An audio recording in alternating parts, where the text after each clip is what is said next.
कि मर कर भी कुछ नाम अमर यूं करना है, दुश्मन के आगे हमको नहीं डरना है। ओ जान तिरंगे पर मेरी कुर्बान सदा, जान तिरंगे पर मेरी कुर्बान सदा, जिए वतन के लिए वतन पर मरना है, जिए वतन के लिए वतन पर मरना है। देश के नाम पे आप सभी की तालियां कमजोर किए। बहुत धन्यवाद।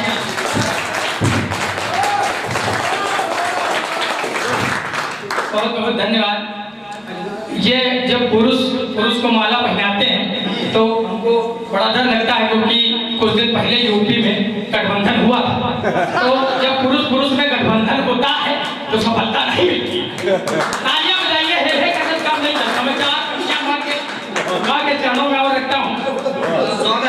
शिवम दादा सुनिएगा, ये आज पहला मंच ऐसा है कि सामने जितनी भीड़ है उतनी मंच पर है। अक्सर मुशायरों में ऐसा होता है। ये मेरा दूसरा या तीसरा मुशायरा मैं पढ़ता हूँ, सुनिएगा। मैं वैसे शेर वेर लिख नहीं पाता, मेरे शेर ऐसे होते हैं कि बहुत छोटी सी है लबर मेरी, फिर भी लबर लबर करती है। तो मैं पढ़ता हूँ, सुनिएगा। पढ़ता हूँ, सुनिएगा। कि माँ के जैसा शब्द नहीं है दुनिया में, तुम भी कि माँ के जैसा शब्द नहीं है दुनिया में, कुछ ऐसा प्रारब्ध नहीं है दुनिया में। माँ ही तो बस माँ होती, माँ का कोई, माँ ही तो बस माँ होती, माँ का कोई अर्थ कहीं उपलब्ध नहीं है।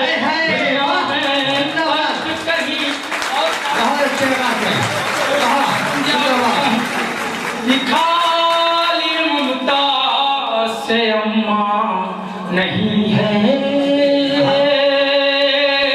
खाली ममता से अम्मा नहीं है। माँ के ममता किसी माँ नहीं है, ओ माँ ही है माँ के जैसी जहाँ में।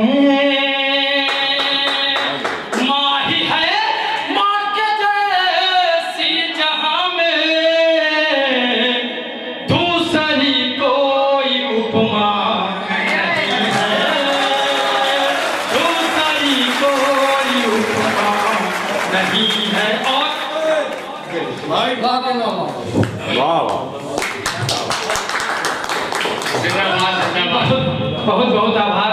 अब आप लोगों ने ये समझ लिया है कि आकाशकुंड पढ़ा लिखा कवि है। तो अब मैं औकात जाता हूँ। मैं एक बात मैं ट्रेन से आया हूँ यहाँ, बिना टिकट के ट्रेन में जब यात्रा करो तो साला चना बेचने वाला भी टीकी नजर आता है। ये एक बात, शिवम नाना जो है ये हमारे सबके गुरु, अनुराग के तो डीएनए वाले गुरु हमारे भाई हैं। तो एक बार तालियां बजा देखो, ये करो काम नहीं चलेगा। बात ये कि मैं एक जगह बुलाया गया मुझे बहराइच में, तो वहाँ मैं पढ़ूं सीधी माता, मैं वहाँ पढ़ रहा था। तो सामने से आयोजक लोग श्रोता ताली में बजाए तो मैं बेहोश हो गया। मंच पे 2-3 बार बेहोश हो गया, चेचे अलाउ नहीं करती ना, तो मैं बेहोश हो गया। तो आयोजक ने मुझ पर 4-5 बल्टी पानी डाला तो हम होश में आए।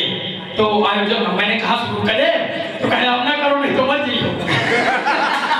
ये सारी चीजें होती रहती है। एक में दर्द होने लगा, तो ये डॉक्टर के पास पहुंचे। डॉक्टर से बोले पेट में दर्द हो रहा, डॉक्टर ने इनका चेकअप किया, बोले पीते हो तो इनका मंगा लो। तो डॉक्टर ने कहा ना पिया करो, लीवर खराब हो जाएगा। तो ये भगवान से अंदर ही अंदर प्रार्थना करने लगे कि हे भगवान, अगले जन्म में मुझे 4 दांत भले ही कम देना, पर लीवर पूरे चाप देना। तालियां बजाओ। ये मुझसे देशभक्ति की कविताएं क्यों नहीं होती? मैं देशभक्ति लिख सकता हूँ। मैं एक बार बाराबंकी से घर जा रहा था तो रास्ते में बस से उतरा तो सामने से एक लड़की आ रही थी, ठीक थी और आ रही थी तो बोली तालियां मैं बस से उतरा तो सामने से एक लड़की आ रही थी, बोली बेवकूफ। अब हम बहुत परेशान, इतना परेशान मतलब बहुत परेशान। तो परेशान हम इसलिए नहीं थे कि वो हमको बेवकूफ बोली, परेशान हम इसलिए थे कि इसको पता कैसे चला कि हम बेवकूफ। मैं बहुत ज्यादा लिखे पढ़े घर से, मैं जब इंटर पास किया तो मैं आया, दादी से कहा कि दादी मैं इंटर पास हो गया हूँ। दादी ने कहा बहुत अच्छी बात है, इंटर पास हो गए हो, अब पढ़ाई मत करो, अब हाई स्कूल भी कर लो। ये सारी चीजें होती रहती। मैं एक बात और बताना चाहता हूँ। एक बार एक आदमी की पत्नी ज्यादा देर तक सो गई तो उसको लगा निपट गई, तो उसको 4 लोग अर्थी पे लेके चले तो अर्थी खंभे से टकरा गई तो जग गई पत्नी। पति ने सोचा अच्छी खासी भला छुट्टी मिली थी, ये फिर जग गई। तो एक बार सचिन खत्म हो गई उनकी पत्नी, तो 4 लोग जो अर्थी पे लेके चले वो कहे राम नाम सत्य, तो पति कहे खंभा बचा के। ये सारी चीजें मेरे एक बार सब तालियां बजा दीजिए। मैं क्लास में कभी फेल नहीं हुआ। फेल इसलिए नहीं हुआ कि मैं पढ़ने में तेज था, फेल इसलिए नहीं हुआ कि जो क्वेश्चन पेपर में क्वेश्चन आते थे वो हमारी समझ के बाहर होते थे। उनका जब हम उत्तर लिखते थे वो टीचर के समझ से बाहर होते थे, तो टीचर ये समझ के पास कर देता था कि आपका बच्चे ने सही लिखा हो, अपनी डिग्री खतरे मार दे। ये सर हमारी एक बार शादी वाले हमको देखने वाले आए, भगवान कसम सच्ची घटना, मैं आज बांदा में हूँ, मेरे घर पे शादी वाले आए, पापा कहे सभी जल्दी आओ, तो हम इतना जल्दी कहाँ जाए। तो मेरे एक बार शादी वाले आए तो देख के जाने लगे, तो पापा कहे भैया कुछ बताए नहीं, तो कहे लड़का देख लिया हूँ और अब आप इसे किसी अच्छे डॉक्टर को दिखाइए।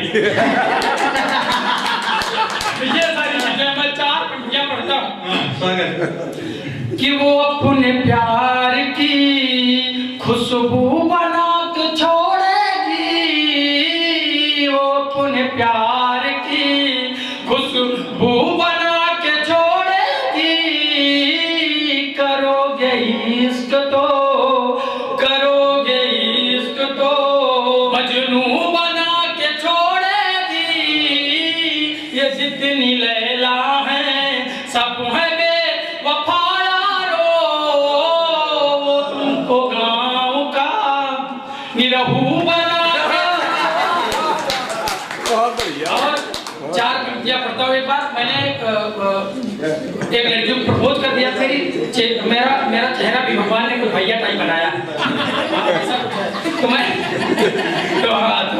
एक लड़की को प्रपोज कर दिया तो उसने मेरा प्रपोजल ठुकराया, तो मैंने 4 पंक्तियों में उसको श्राप दिया। सुनिएगा कि खांसी के केजरीवाल की दवाई तुम बनो, जिसमें हो सब शरीक वो सगाई तुम बनो, और इस छोटे से उमंग की विनती प्रभु से है, पप्पू की हो सगाई तो लुगाई तुम। और मैं यहाँ नहीं कर रहा हूँ, अगर यहाँ पर कोई टीचर वगैरह बैठा हो तो मैं उनसे माफी चाहता हूँ। मेरे एक बहुत बड़े कवि हैं अनिल सिंह गौझर दादा, तो लॉकडाउन में टीचरों की क्या हालत थी, मैंने उनको फोन किया तो उन्होंने जो बताया तो 4 पंक्तियों में मैंने लिखा कि मोबाइल मायो देखो पबजी खेल रहे हैं, आए अगर जो डिप्टी तो वो फेल रहे हैं, ओ अब के मास्टरन का हाल का कही उमंग, 70,000 बैठे बैठे पेल, 70,000 बैठे बैठे पेल रहे हैं। और मैंने बताया कि मेरा चेहरा कुछ भैया टाइप बन गया। सुनिएगा कि उसने मुझे तालाब की काई बना लिया, गर्मी में जाड़े वाली रजाई बना लिया, मैं तो समझ रहा था कि क्लियर हुई लाइन, जब बात की मिलन की तो भाई बना दिया, बात की मिलन की तो भाई बना। और मैं गुरु लिखता है बेवफाओं पर, मैं देखो श्रृंगार में भी हाथ निकलता है, मैं कैसे निकालता हूँ सुनिएगा कि ख्वाब जो गुनाह है मुझसे वो ना रूठ जाए, हम सफर मेरा कहीं मुझसे न छूट जाए, बेवफा की खातिर फांसी तो लगा लूं, डरता हूँ मेरे घर का पंखा न टूट जाए, मेरे घर का पंखा न टूट जाए। और मेरे सामने शिवम भाई बैठे हैं जो कि पिछली बार मैं आया था इसी कार्यक्रम में, वो आयोजक थे उस कार्यक्रम के। मैं देखो मैं देशभक्ति कविताएं लिख सकता हूँ, ऐसा कुछ नहीं। मैं एक बार मेरा देशभक्ति करने बहुत ज्यादा देश सेवा करने का मन हुआ तो मैं चला गया सीनम भर्ती हूँ। तो वहाँ के एग्जामिनर ने कहा कि सीनम फीता लगाओ, बोलो क्या कर सकते हो देश के लिए। तो मैंने कहा सर शरीर का कतरा कतरा लहू देश के नाम कर सकते हैं। तो उसने कहा फीता पूरा नहीं हुआ, बताओ क्या कर सकते हो देश के लिए। मैंने कहा सर पूरी जिंदगी लिख सकते हैं देश के लिए के नाम, और क्या। तो कहे अभी आखिरी बार बताओ क्या कर सकते हो देश के लिए। तो हमने कहा सर ऐसा है कि 1.5 लाख तक दे सकते हैं। ये सारी चीजें होती हैं। अंत में मैं एक छंद पढ़कर बैठना चाहता हूँ कि काले काले केस लहराती हो हवा में जो, तो घन घिरवाते सूर्यास्त लगती हो तुम। काले काले केस लहराती हो हवा में जो, तो घन घिरवाते सूर्यास्त लगती हो तुम। और मुझे अस्त व्यस्त कर खुद अलमस्त बन, किंतु दूसरों को बड़ी व्यस्त लगती हो तुम। अधरों में लालिमा और गेसुओं में कालिमा है, पतली कमर मस्त मस्त लगती हो तुम। और पूरा पूरा 1 साल बाद मिलती हो मुझे, जाने मन 15 अगस्त लगती हो। बहुत खूब। आकाश भाई के लिए उनके लिए मैं जोरदार तालियां सबकी तालियां मिले।